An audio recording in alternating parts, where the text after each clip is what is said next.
Está no ar, Abre Aspas, o primeiro jornal multiplataforma do eixo SP-Rio. Começa agora mais um Abre Aspas, o jornal multiplataforma no eixo São Paulo-Rio. Muito obrigado já pela sua audiência. Você bem sabe que todos os dias, de segunda a sexta-feira, a partir das 7h30 da manhã, nós estamos ao vivo pelo nosso Facebook, facebook.com/SPRio+, e depois o conteúdo fica na íntegra no spriomais.com.br. Comigo aqui nos estúdios, o jornalista José Guilherme Ferreira e o advogado Lincoln Delgado. Bom dia para vocês. Bom dia.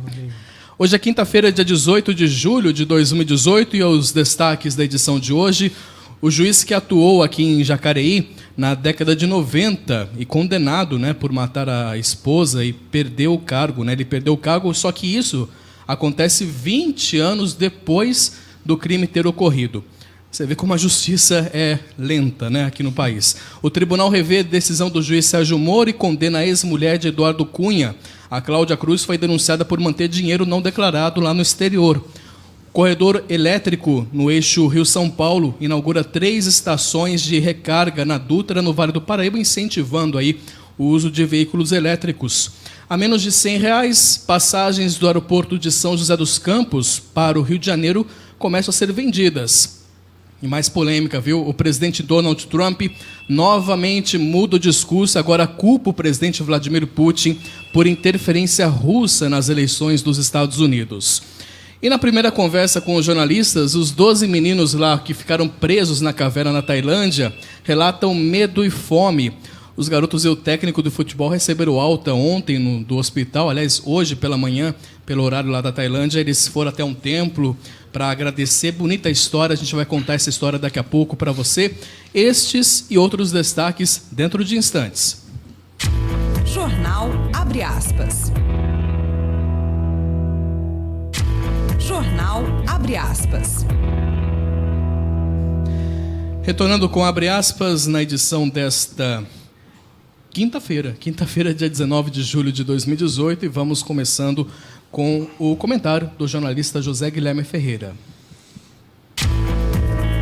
Eis a questão.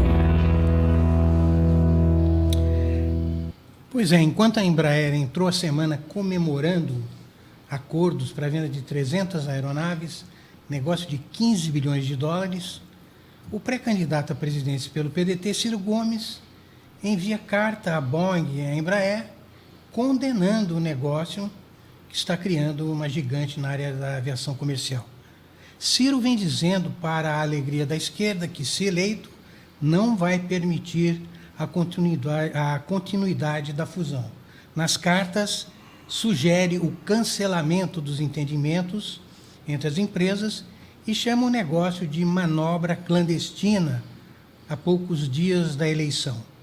Ele argumenta que a empresa é de forte conteúdo nacional e de grande importância para o país, o que joga suspeições sobre a natureza da fusão, que ganha, segundo ele, caráter de uma negociação hostil aos interesses nacionais. Ciro tem uma plataforma nacionalista e estatista e já falou em rever muitas posições tomadas por Temer, caso vença as eleições. O falatório de Ciro coincide com discussões no Tribunal de Contas da União, que começou a julgar a consulta feita pelo Ministério da Fazenda sobre a possibilidade de o governo abrir mão das ações especiais, as Golden Shares, que detém em empresas desestatizadas. No mundo dos negócios aéreos, veio à tona essa semana a notícia de que a americana JetBlue não está trocando à toa os jatos da Embraer pelos da Airbus. A agência Moody's alertou seus investidores que a JetBlue teve um desconto de até 72% na compra dos novos aviões. Vejam como o jogo é agressivo. Agora, a Embraer pode aparecer nesse cenário também com o peso da Boeing. Ainda continuando com o cenário aqui regional, o juiz Marcos Antônio Tavares, que atuou em Jacareí durante a década de 90 e foi condenado em 2002 por matar a própria esposa a tiros, só teve a perda do cargo decretada anteontem. O crime aconteceu em 1997, e a decisão do desembargador Manuel de Queiroz foi publicada apenas na terça-feira dessa semana, 21 anos depois do assassinato ter acontecido. No portal de transparência do Tribunal de Justiça, o juiz condenado mantinha um salário bruto mensal de R$ 27.500. O juiz, de 63 anos, foi condenado a 13 anos e 6 meses de prisão pelo homicídio da mulher, Marcos Antônio Tavares, que atuou nos anos 90 na primeira vara de Jacareí, matou a própria esposa, a Marlene Aparecida Moraes, a tiros, e o corpo foi abandonado na rodovia Floriano Rodrigues Pinheiro, que liga Taubaté a Campos do Jordão. Na época do crime, o juiz estava separado dela. A defesa da família dela sustentou que Marlene foi vítima de uma emboscada em que o juiz teria fingindo tentar uma reconciliação e executou a mulher ao buscá-la de carro. Para driblar aí a investigação e ocultar o crime, o magistrado foi acusado de usar material químico para eliminar as impressões digitais da vítima, dificultando aí a identificação dela. Apesar da condenação, o acusado sempre negou a autoria do crime. Conforme decisão da última terça-feira, da perda do cargo, ele teve o subsídio cortado desde o último dia 13. Condenado pela justiça, condenado aí por um crime que chocou na época, né, na década de 90 ali. E demorou tanto, né, Lincoln, para poder sair uma decisão que, recebendo o salário, tudo bem, ok, dentro da lei, mas essa demora na justiça é sempre constante, né? Constantemente a gente vê isso, né? Rodrigo, lembro bem desse caso por um motivo. Era o meu último ano de faculdade de Direito. E a gente discutiu bastante esse caso na faculdade, até porque era um juiz aqui da região, sim, né? Veja bem, eu com mais de 20 anos de formado, de repente, só agora a condenação. Então, é amorosidade, né? Você tem já um caminhar de 20 anos de profissão e também um processo que corre tudo isso. Um processo, obviamente, de homicídio, né? Uma coisa séria, uma coisa que deveria ter uma celeridade e não tem. E, pasme, durante esses 20 anos, recebendo integralmente seu salário. Então, a justiça realmente tem que mudar muito aqui nesse país.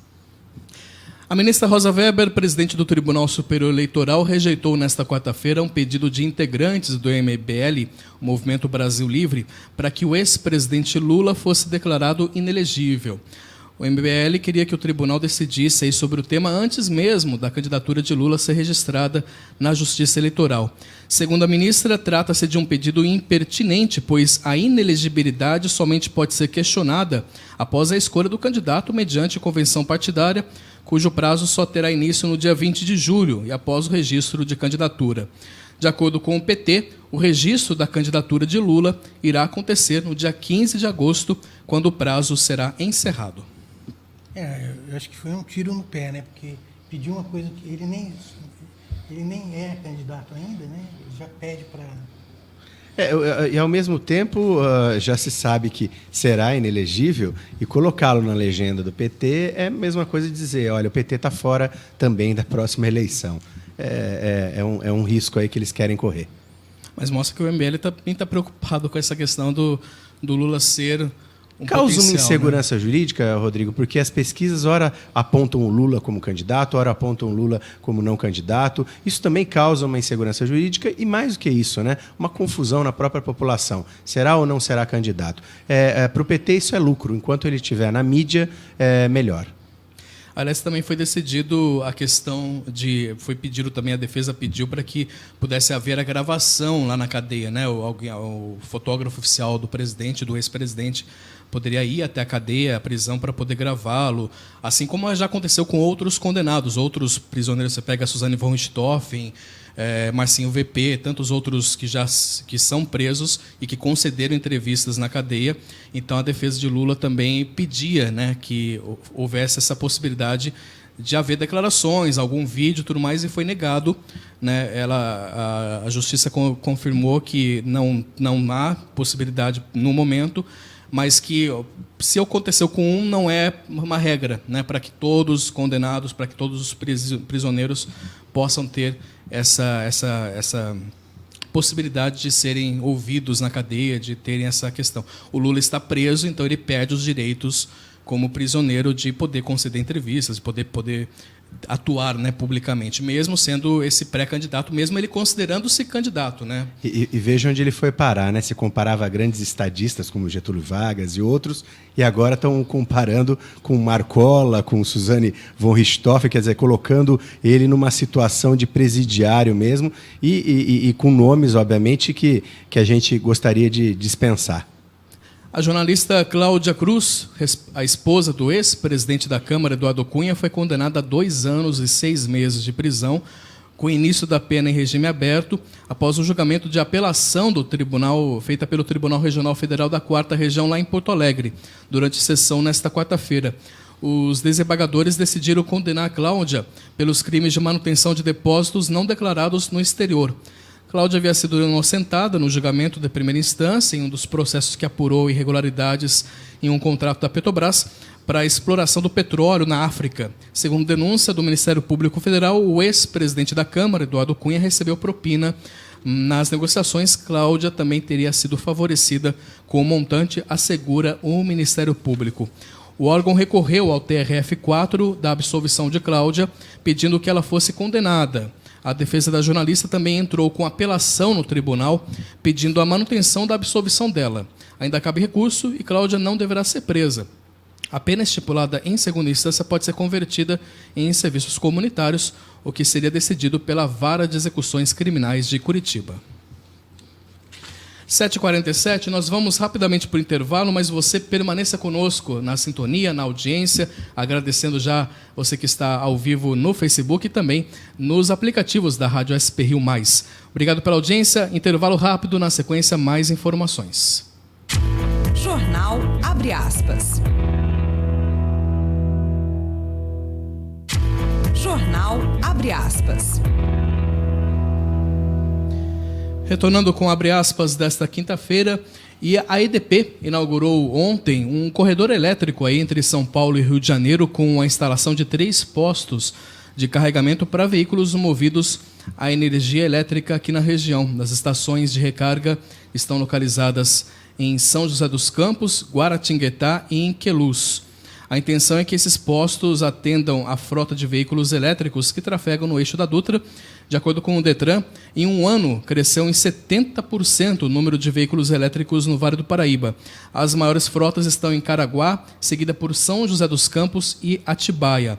De acordo com os dados da Associação Nacional dos Fabricantes de Veículos Automotores, em 2018, somente de janeiro a maio, foram licenciados 1.562 veículos elétricos no país.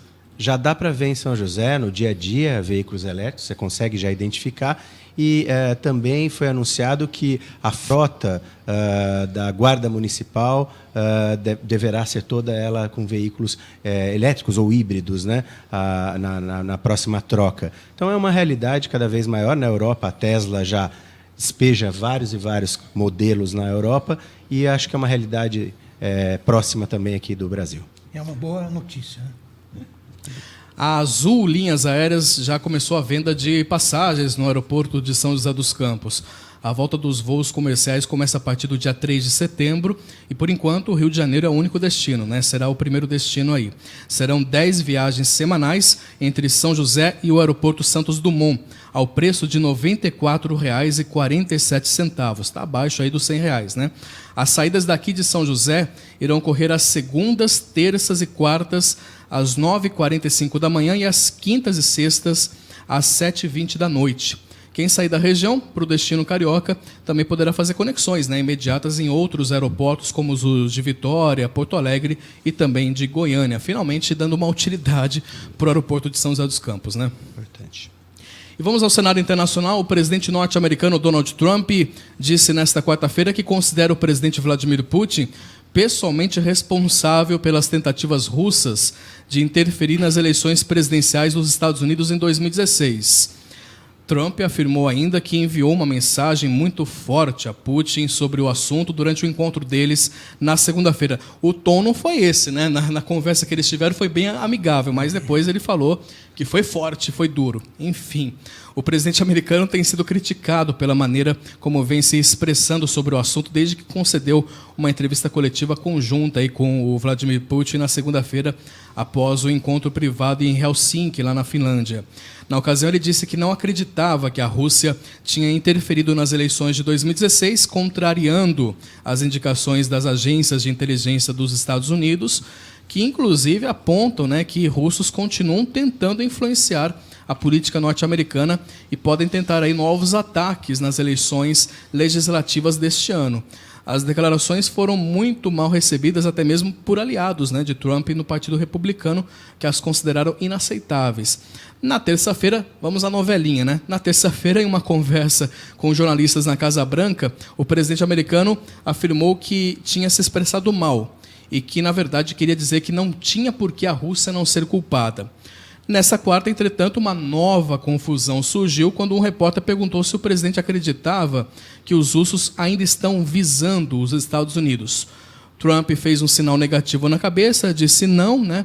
Mais tarde, a porta-voz da Casa Branca, a Sarah Sanders, informou que o não de Trump se referia a outras questões e não sobre a suposta interferência dos russos nas eleições norte-americanas. Infelizmente, ele parece que está coordenando uma das empresas dele, tamanha irresponsabilidade, né? Um dos cargos mais poderosos do mundo, se não o cargo mais poderoso do mundo, e ele brincando com sim, com não, com assuntos de Estado de alta relevância. Os Estados Unidos, a economia forte, ele surfa nisso, porque senão ele também não conseguiria acabar o seu mandato.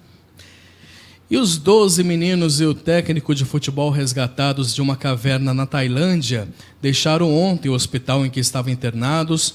Antes, eles contaram como foram os dias de confinamento.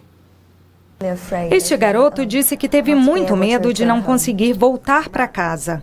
Este outro adolescente, Adul San, de 14 anos, contou do dia em que eles foram encontrados pelos mergulhadores britânicos. Nós ouvimos barulho de pessoas conversando e então dissemos uns aos outros para ficarmos quietos e escutarmos. Não tínhamos certeza, então escutamos e era verdade. Ficamos surpresos. Após a coletiva, os meninos jogaram futebol junto com os mergulhadores que participaram do resgate. Depois foram para casa. Essa vai ser a primeira noite que dormem com a família após quase um mês. Este pai disse que está muito feliz de finalmente ter o filho em casa. O grupo ficou 17 dias preso em uma caverna na província de Shanghai, na Tailândia. O resgate mobilizou mergulhadores de vários países e era considerado extremamente difícil. Um dos voluntários morreu durante a operação. Apesar da complexidade, os 12 meninos e o técnico estão bem de saúde. Na coletiva hoje, a médica que cuidou do grupo disse que o estado mental deles é bom e que todos estão fisicamente fortes para voltar às atividades normais. Um dia antes dessa coletiva, eles deixaram uma mensagem de agradecimento. I'm Adun. Now I'm very fine. I'm very thank you so help me. Thank you so much. ทั้งมิกครับแข็งแรงครับขอบคุณที่เป็นห่วงครับแล้วก็ขอบคุณที่เข้าไปช่วยเหลือครับไม่ต้องเป็นห่วงครับปลอดภัยแล้วครับ สวัสดีครับชื่อน้องไททันครับร่างกายเริ่มปกติแล้วครับอยากกินซูชิครับก็ขอบคุณพี่ๆหน่วยซิลที่เข้ามาช่วยผมแล้วก็ขอบคุณทุกๆคนที่เป็นกำลังใจให้จนถึงวันนี้ครับขอบคุณครับ Falando que vai voltar a comer sushi. É bonitinho que eles fizeram o gestinho, né? O gesto de agradecimento. O único que fala inglês e que conseguiu se comunicar com os primeiros mergulhadores tem uma situação bem interessante. Ele não pode sair da província, né, onde ele está, ele não pode circular no país, porque sequer tem passaporte. Ele é um refugiado, né? Então veja o drama aí desses meninos, além de sobrevivente e refugiado. É uma história interessante que logo vai passar em algum telão aí produzido por algum produtor americano, com certeza. Roteiro pronto. Aliás, falando em roteiro pronto, saiu a notícia de que a história do assassinato dos pais da Suzanne von Richthofen vai se tornar um filme. Né? Já foi anunciado, já foi que deve estrear aí para 2019. Na história, no crime, parece que ela foi para o cinema, né? Depois que ela matou os pais, alguma coisa assim, que pelo menos era uma coisa que se estipulava, que se falava, que depois ela foi pegar o Andreas, né? O irmãozinho lá, o irmão mais novo, né? Na Lan House, enfim. Mas eu fico imaginando assim, que tipo, tudo bem, é uma história interessante, todo mundo tem curiosidade, mas há pessoas que vão no cinema para poder assistir um filme que relacionado a um crime tão bárbaro assim. Mitificando uma menina dessa, né? Quando a gente deveria colocar essa história num porão, a gente começa a exaltar essa menina como se ela merecesse todo esse holofote, né? Mas... Bom, somente um destaque que eu me lembrei agora aqui, sem realmente dúvida, me deixou um pouco consternado, né, com relação a isso. Muito bem. Vamos falar, mudando um pouquinho de assunto, vamos aos indicadores econômicos, falar sobre economia. Na sua tela agora você vai acompanhar como é que está a cotação. O dólar comercial encerrou o dia ontem, né, em queda de 0,12%, cotado aí a R$ 3,84. O dólar turismo também teve queda ontem, né, permanecendo aí a R$ 4,00 para venda. E o pregão da Bolsa de Valores encerrou a menos 0,98%. O BNDES informou nesta quarta-feira que adiou de 26 de julho para 30 de agosto o leilão de 4 distribuidoras de energia controladas pela Eletrobras. A venda da Companhia Energética de Alagoas, a CEAL, está suspensa por decisão do Supremo Tribunal Federal. O governo alagoano, que tinha o controle da CEAL e o transferiu à União no final dos anos 90, questiona o modelo de venda da distribuidora e alega ter direito a receber pela venda das ações dela.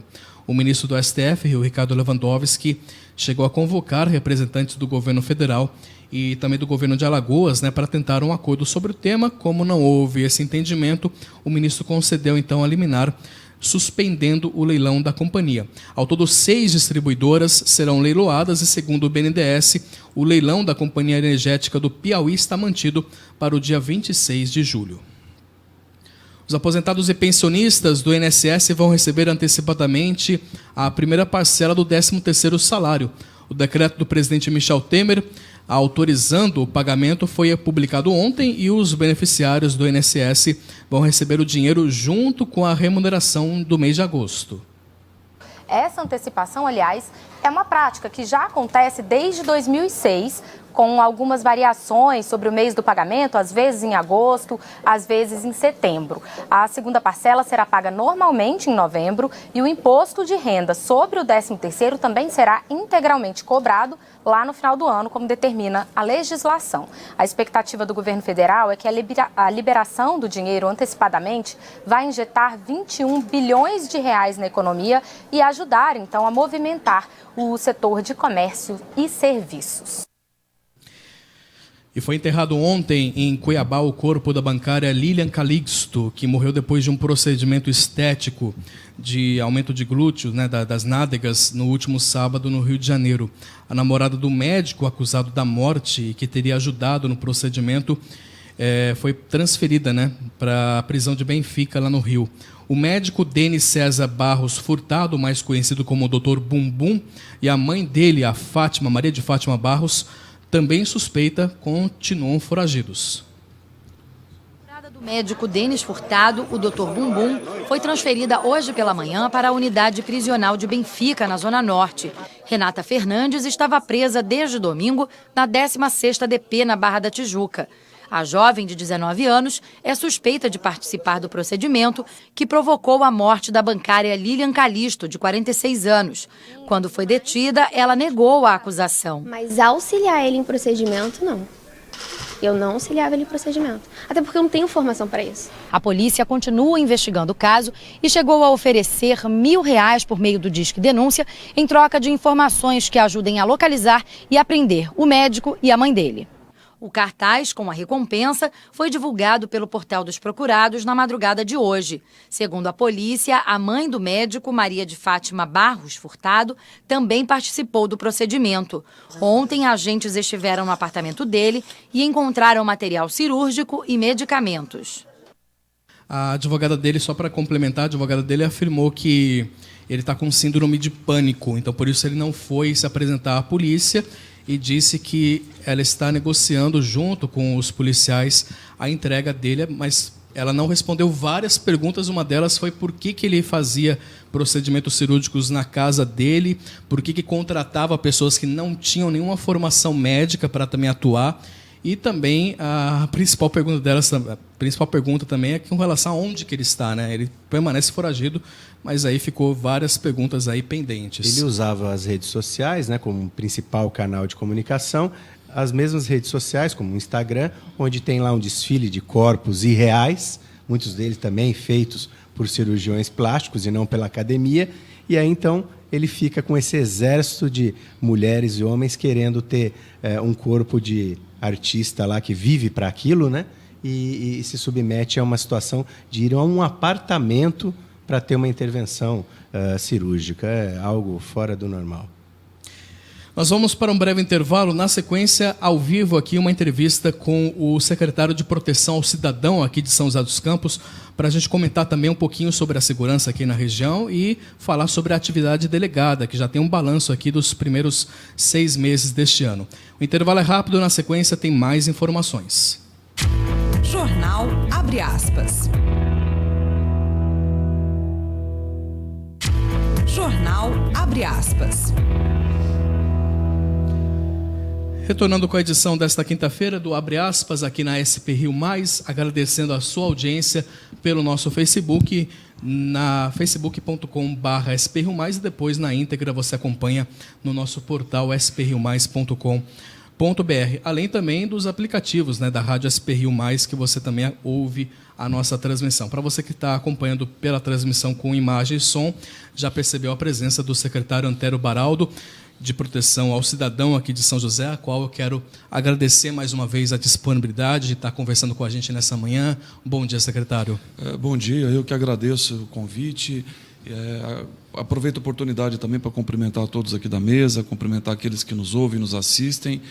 Agradecer pela oportunidade de estar aqui mais uma vez falando um pouquinho do trabalho que a nossa Secretaria de Proteção ao Cidadão realiza aqui no município de São José dos Campos. Vamos conversar sobre isso, conversar sobre a atividade delegada também, né, que tem já um balanço. Mas antes, eu vou pedir licença aqui para a gente falar como é que vai ficar o tempo para toda a nossa região com o Caio Souza. Vamos lá, fala, Caio. Fala, Rodrigo Fernandes. E uma massa de ar seco vai continuar a deixar o tempo estável aqui na nossa região. Por causa disso, essa quinta-feira vai ser mais um dia de céu com pouquíssimas nuvens, muito sol e calor à tarde. A máxima no Vale do Paraíba chegará mais uma vez na casa dos 28 graus. Na capital paulista também teremos 28. No litoral norte poderemos chegar até os 30 graus. E na Serra da Mantiqueira, 16 graus de máxima. Muita atenção mais uma vez com a umidade relativa do ar. Fica sempre aquele alerta de beber bastante água. Hoje nós não temos previsão de chuva para hoje e essas condições do tempo só devem mudar lá para o sábado, quando uma frente fria promete chegar por aqui e trazer aumento da nebulosidade, rajadas de vento, chuva e derrubar as temperaturas. Caio Souza, direto da Sala de Operações do Tempo Vale, para o Jornal Abre Aspas. Obrigado, Caio, pelas informações. Retornando aqui nos estúdios da SP Rio Mais, secretário de Proteção ao Cidadão, Antero Baraldo, concedendo para a gente aqui agora ao vivo uma entrevista nessa manhã de quinta-feira. E recentemente, né, secretário, um balanço divulgado pela Prefeitura aponta que nos 6 primeiros meses deste ano, a atividade delegada aqui de São José dos Campos, ela efetuou 3.502 fiscalizações em mais de 280 operações. Secretário, são números que já dão uma sensação concreta aí de segurança para a população, porque a gente percebe que, assim como outras cidades, São José dos Campos também tem questões de furtos, de homicídios, a questão da insegurança que permanece, né, ativa aí, essa sensação constante de insegurança, mas são números que representam uma atividade delegada concreta, efetuando concretamente e trazendo essa sensação de segurança para a população? Olha, a avaliação que eu faço é que esse primeiro ano da delegada, agora em agosto, a gente completa um ano de delegada, em setembro, um ano efetivamente de policiais militares trabalhando nas ruas de São José, fazendo atividade delegada. A avaliação que eu faço é muito positiva, não só pelos números, mas também pelo feedback que a gente tem da comunidade. A gente diariamente participa de entrevistas de rádio, nós nos comunicamos, é uma característica desse governo, do prefeito Felício, a gente se comunica com a comunidade por meio das mídias sociais, a gente percebe o retorno da comunidade desse trabalho que a gente trouxe para São José de volta em setembro do ano passado. Vale lembrar que a atividade delegada ela já existiu aqui em São José há alguns anos, né? Mas por uma série de problemas na gestão e no modelo que foi adotado, infelizmente foi preciso denunciar o convênio da Secretaria de Segurança Pública com a Prefeitura do município e São José deixou de ter atividade delegada. Quando nós retomamos o ano passado, era uma determinação do prefeito Felício que eu fizesse um estudo e retomasse a atividade delegada aqui em São José. Nós fizemos algumas alterações, fizemos inclusive algumas inovações, coisas que nós implantamos na atividade delegada em São José, que não existem em outras atividades delegadas em outros municípios do nosso estado. E agora, quase um ano depois da atividade delegada, com 6 meses de 2018, já com os indicadores fechados, a gente chega à conclusão que o resultado foi muito efetivo. A atividade delegada, ela não tem como objetivo principal atuar diretamente na segurança pública do município. Isso não é uma finalidade, é por isso que ela se chama atividade delegada. O policial militar recebe uma delegação do município para fazer alguma atividade que originariamente seria do município e não da Polícia Militar. Mas por impactar na segurança pública, ocorre essa delegação e a Prefeitura passa essa atribuição momentaneamente, por força de um convênio, a policiais militares. Ocorre que o policial militar, atuando de maneira delegada no município, mas estando uniformizado, usando colete, viaturas caracterizadas, armado, ele acaba contribuindo indiretamente para a segurança pública do município. Então, nós estamos trabalhando atualmente com 2 indicadores. Um é o indicador de atividade delegada, que mostram a grande efetividade que essa atividade delegada está tendo no município, e, em paralelo a isso, nós também trabalhamos com os indicadores operacionais e criminais, demonstrando que ter policiais militares na rua, ainda que em atividade delegada, contribui de maneira muito significativa para a segurança do município. Atividade, um dos objetivos é coibir, por exemplo, aqueles chamados fluxos, né, que são aquela movimentação de jovens ali que acabam perturbando o sossego e acabam trazendo drogas ali, movimentando uma série de transtornos em certas regiões. A gente via muito isso de denúncias de moradores que estavam preocupados com relação a esses fluxos. Tem melhorado? Passa para a gente um pouquinho dessa atualização, dessa constante fiscalização desses fluxos. O código de posturas do município ele é bastante antigo, é da década de 70, né? E a legislação que cuida do ordenamento do município, das posturas, da estética urbana, é uma legislação aqui em São José bastante extensa e bastante complexa. Nós elegemos 2 pontos, basicamente, para atuar em atividade delegada com a Polícia Militar. Um deles é a perturbação do sossego e o outro é o comércio irregular, sobretudo o comércio de ambulantes, né? E também agora nós começamos a atuar, inicialmente preventivamente, na fiscalização de estabelecimentos comerciais em relação a alvarás, em relação à execução de músicas mecânicas, música ao vivo, quando não autorizado. É a Prefeitura que define essas prioridades? Sim, na verdade, a gente define isso a 4 mãos com a Polícia Militar. Porque hoje há um conceito, isso já está, na verdade, está na nossa Constituição, né, que a segurança pública, embora seja um dever do Estado, é responsabilidade de todos nós. Está lá no artigo 144 da nossa Constituição, e esse conceito que no Brasil começou a se consolidar a partir de 88, hoje ele já está muito claro na nossa sociedade, que a Polícia Militar, que executa o policiamento preventivo ostensivo, na verdade, ela é apenas um dos atores responsáveis pela segurança pública do nosso país, né? E, por conta disso, algumas teses têm sido desenvolvidas que estimulam o incremento da atividade de outros órgãos públicos, de outras esferas de governo, como a municipal, a federal, para atuarem na segurança pública. Você tem lá a teoria do The Broken Windows, que foi desenvolvida em Nova York pelo Rudolph Julian, né, que dizia que a má gestão do ordenamento urbano, prédios abandonados, vias mal conservadas, mal iluminadas, contribuem para o aumento da sensação de insegurança pública, né?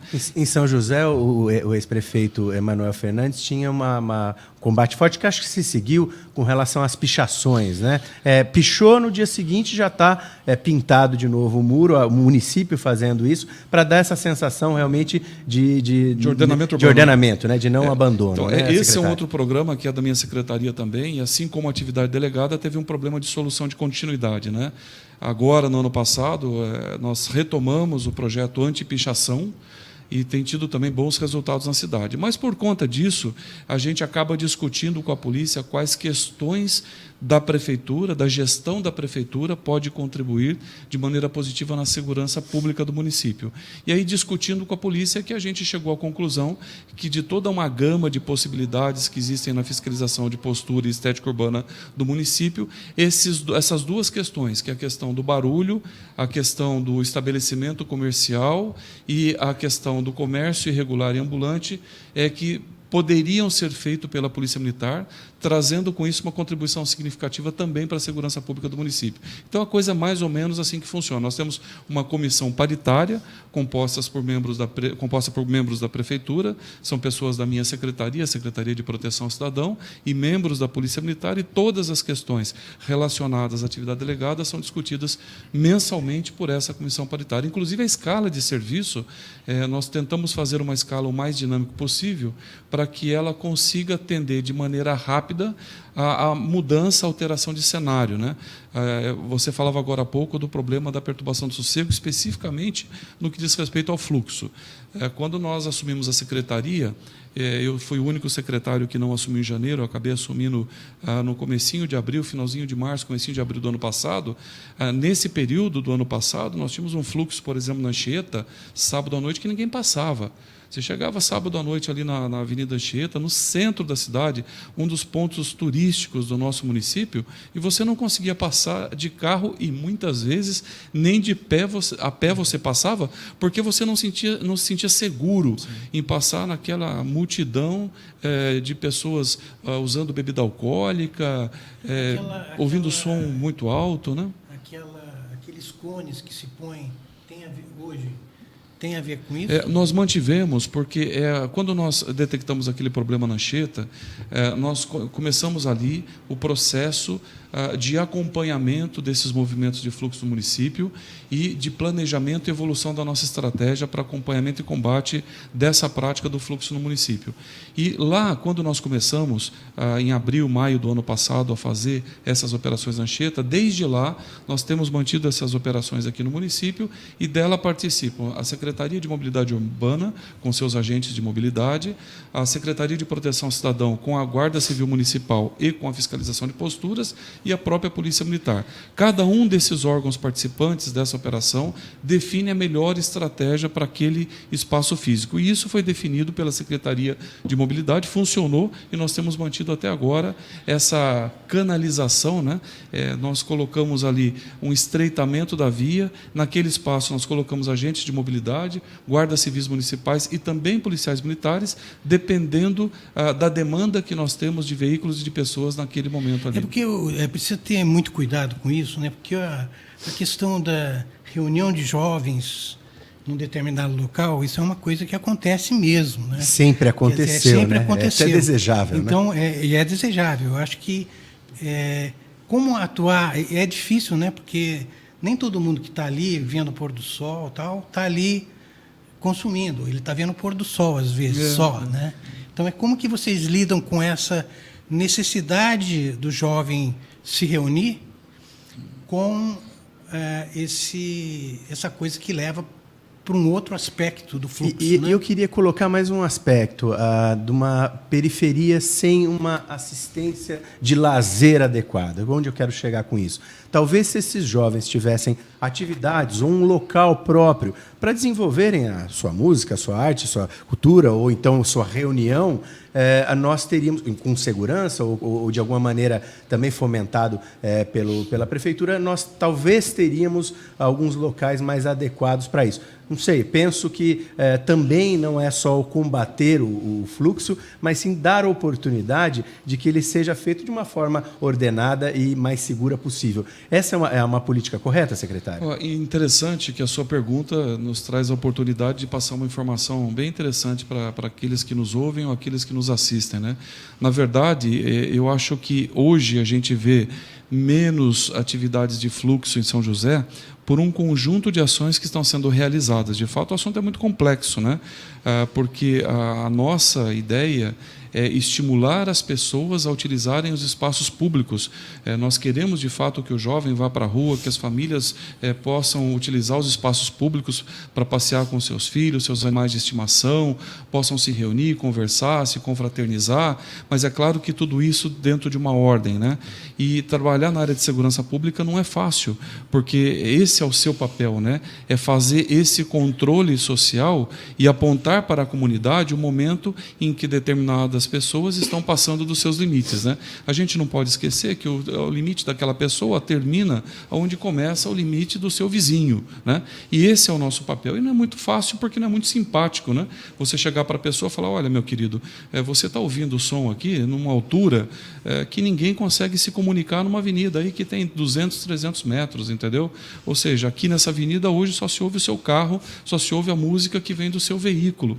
Poxa vida, aquelas pessoas que gostam de outro tipo de gênero musical ou que gostariam de contemplar o nosso banhado, que é maravilhoso, o nosso pôr do sol, ou quem sabe namorar, ou quem sabe conversar, também tem esses direitos. Não é só você que tem o seu direito de parar o carro aqui, abrir o tampão, colocar o som no último, descer aí com uma geladeirinha portátil, cheia de bebida alcoólica lá dentro, se estabelecer naquele espaço, naquele deck, e ali você consome a sua bebida, ouve sua música no último volume. Como se fosse o dono do pedaço. Pois é, mas complementando apenas a informação, então, de fato, nós temos atuado de maneira muito enérgica, não só no centro da cidade, mas em todas as regiões da cidade, fazendo o monitoramento, o acompanhamento, um serviço de inteligência da Guarda Civil Municipal e da própria polícia, tentando monitorar, descobrir aonde que isso vai ocorrer, onde está ocorrendo, para que a gente possa atuar. Nós estamos fazendo isso de maneira muito enérgica,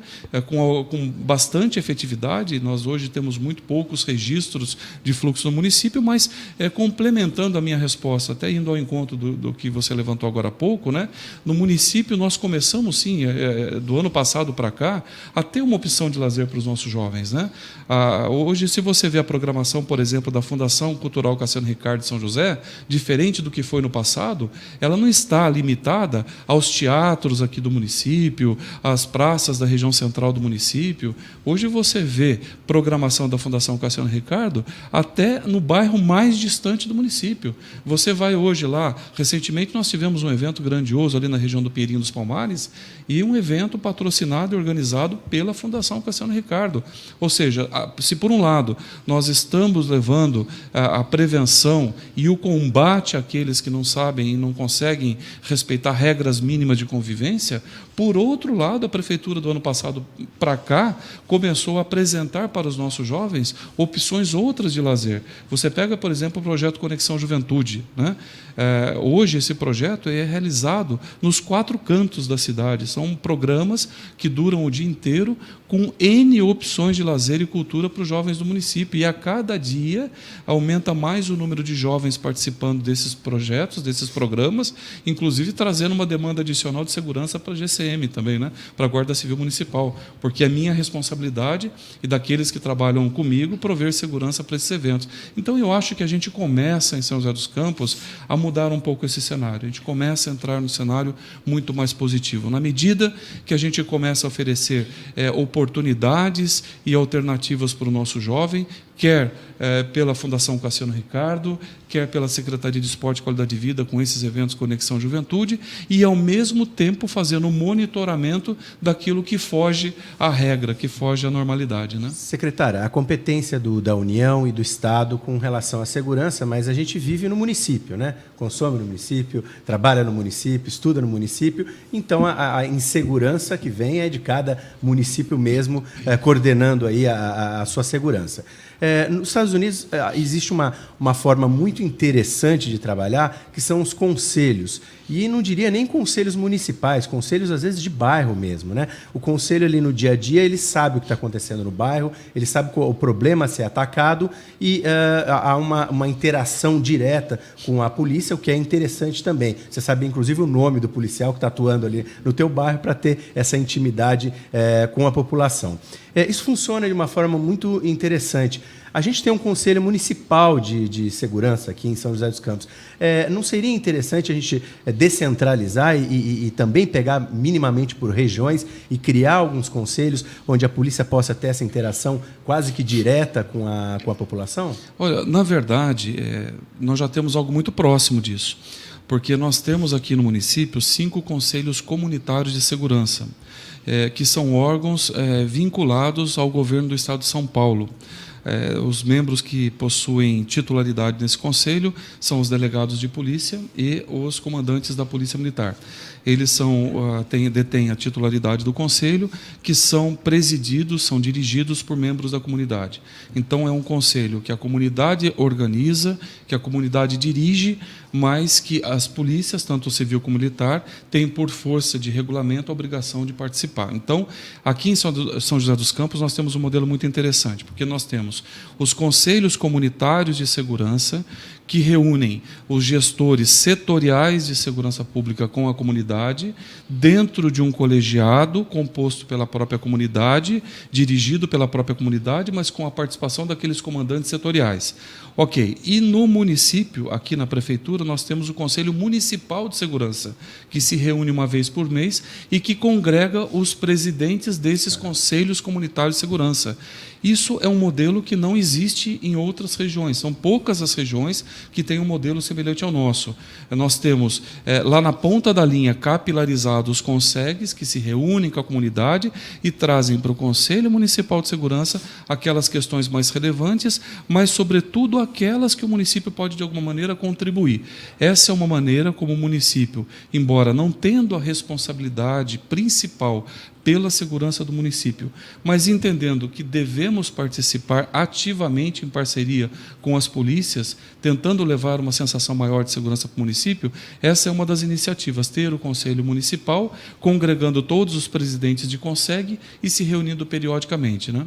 E uma outra iniciativa que nós temos, essa também é um programa que foi lançado ano passado pelo prefeito Felício, é o São José Unida, né?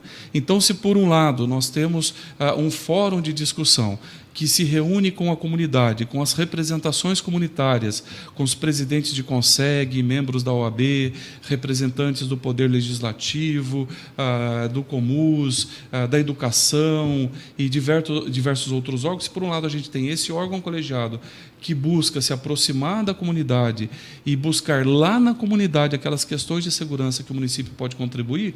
Por outro lado, nós temos também um órgão colegiado, que é esse Programa São José Unida, que periodicamente reúne no Paço Municipal todos os gestores macro de segurança pública no município.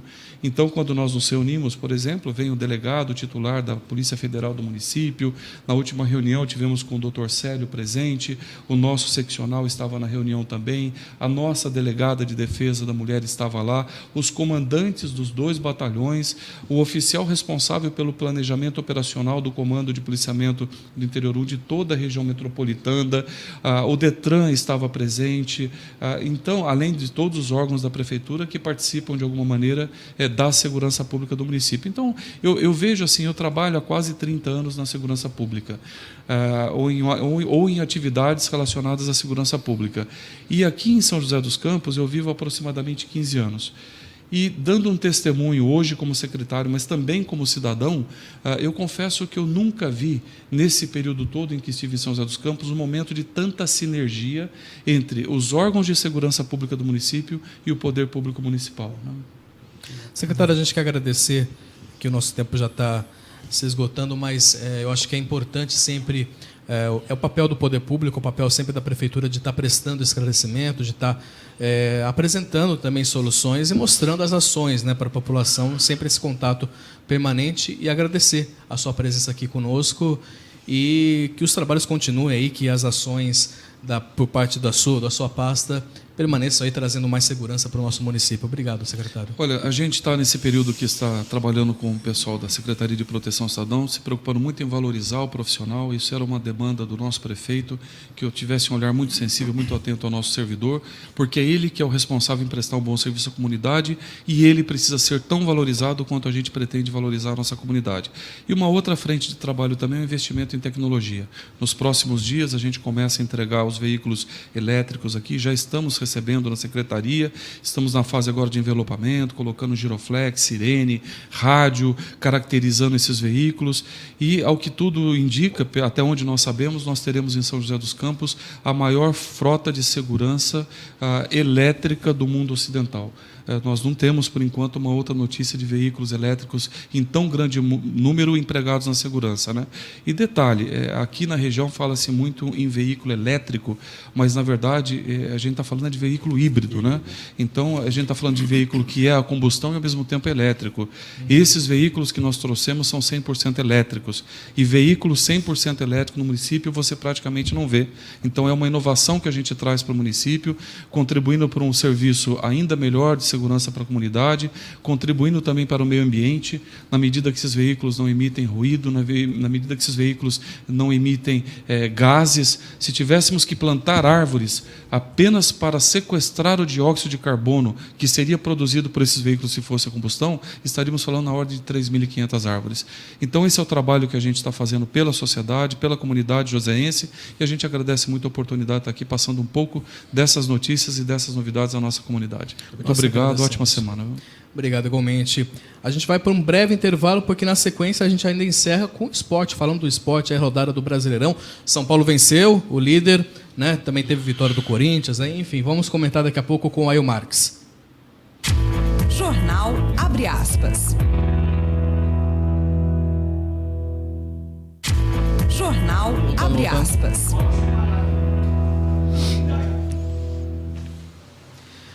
Retornando com Abre Aspas, o jornal desta quinta-feira, e agora a gente encerra aqui o jornal falando de esportes. Linha de frente. Aí o Marques trazendo as informações da rodada. Copa do Mundo encerrou e o brasileiro já estava com saudades de vestir a camisa do time e ir lá torcer. Aí, muito bom dia para você. Bom dia aos ouvintes e também aos telespectadores da SP Rio+. Olha, quem deve estar feliz da vida hoje é o Wagner, viu? Vou aproveitar e mandar um grande abraço para ele. 1-0 para o São Paulo ontem, diante do Flamengo no Maracanã, quase 50 mil torcedores.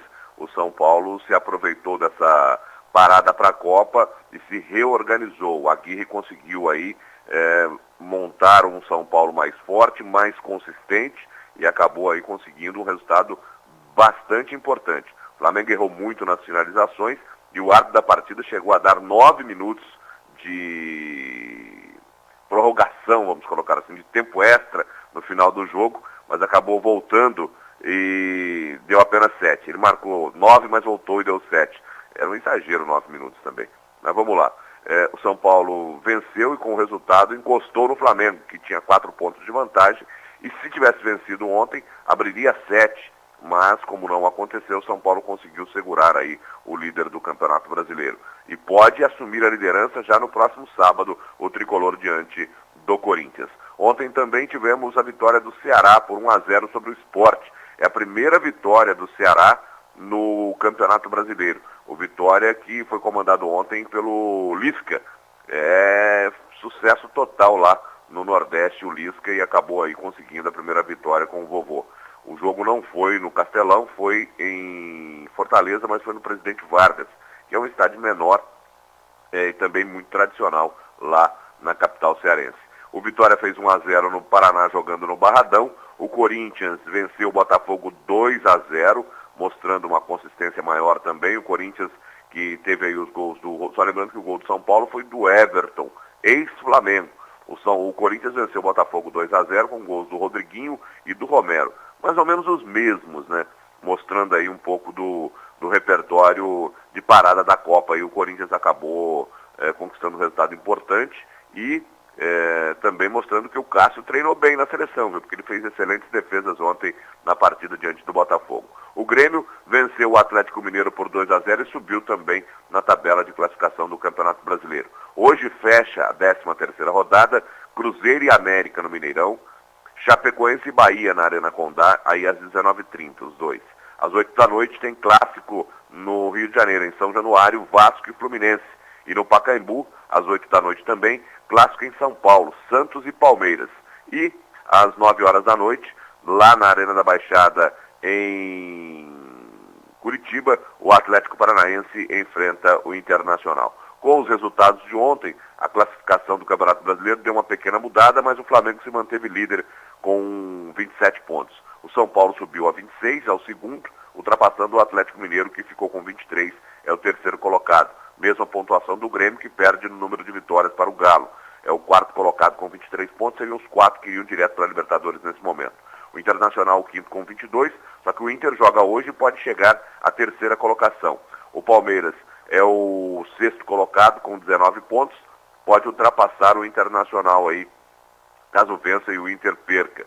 O Corinthians é o sétimo com 19, o Sport tem 19, o Cruzeiro tem 18, o Botafogo tem 17, o Vasco da Gama 15, o Vitória 15, o Fluminense 14, América Mineiro 14, Chapecoense 14, Santos 13, o Bahia na zona do rebaixamento tem 12, o Paraná tem 10 na zona do rebaixamento, o Atlético Paranaense tem 9, o Ceará agora é o lanterna, permanece como lanterna, mas já tem 8 pontos, subiu aí 3 pontos na tábua de classificação, era o lanterna com 5, agora chegou a 8 pontos. Bem, seguindo com as informações do esporte, só lembrando que o mercado da bola continua movimentado, viu? Continua bastante movimentado, principalmente na Europa. Ontem tivemos a confirmação da compra do goleiro Alisson pelo Liverpool por mais de 300 milhões de reais.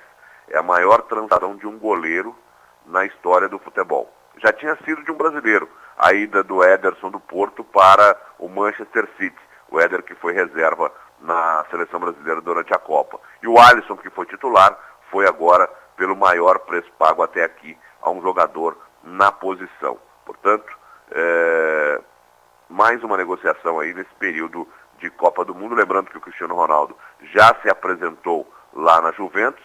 A Juventus que deve vender o Higuaín para o Napoli, inclusive poderia estar pagando uma fortuna para o Higuaín voltar lá para a ponta da bota, né?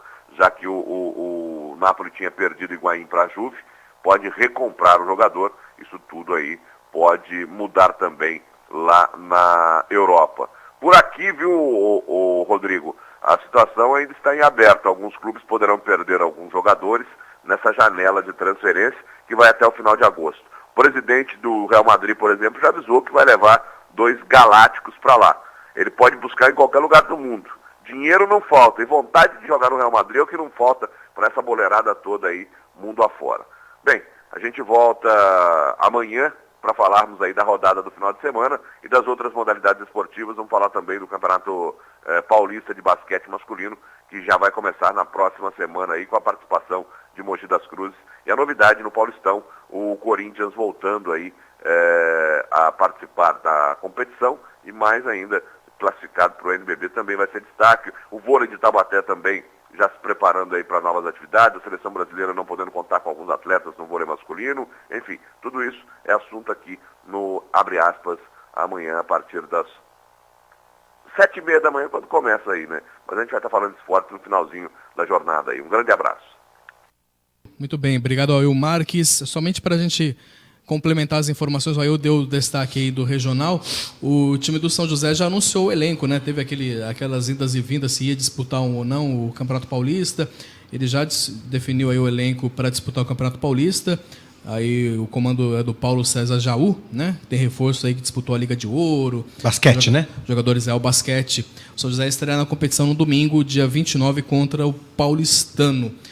Falou-se muito a questão da lei de incentivo, a participação da prefeitura com relação a isso. E cada vez mais a gente tem que perceber que a iniciativa privada às vezes tem que entrar sempre para ajudar, né, nos patrocínios aí, para colocar os times regionais nessas competições, né? Então sempre tem que ter essa alerta. O São José quase que não consegue. Ele desistiu, né? Ele não conseguiu foi um vai e vem no NBB, né?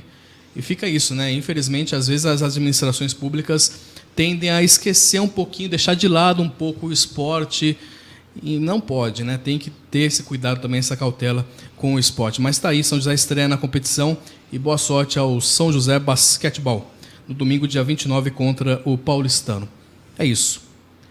É isso. Zé, obrigado pela participação mais uma vez. Até amanhã. Amanhã a gente se reencontra. Lincoln, semana que vem a gente estará de volta. Uma ótima semana para você. Também, um abraço a todos. A você, meu muito obrigado pela sua companhia, pela sua audiência. A gente retorna amanhã a partir das 7h30 da manhã ao vivo, pelo Facebook, pelos aplicativos da rádio SP Rio Mais, e depois na íntegra você acompanha no spriomais.com.br. Um abraço e até amanhã. Está no ar, Abre Aspas, o primeiro jornal multiplataforma do eixo SP Rio.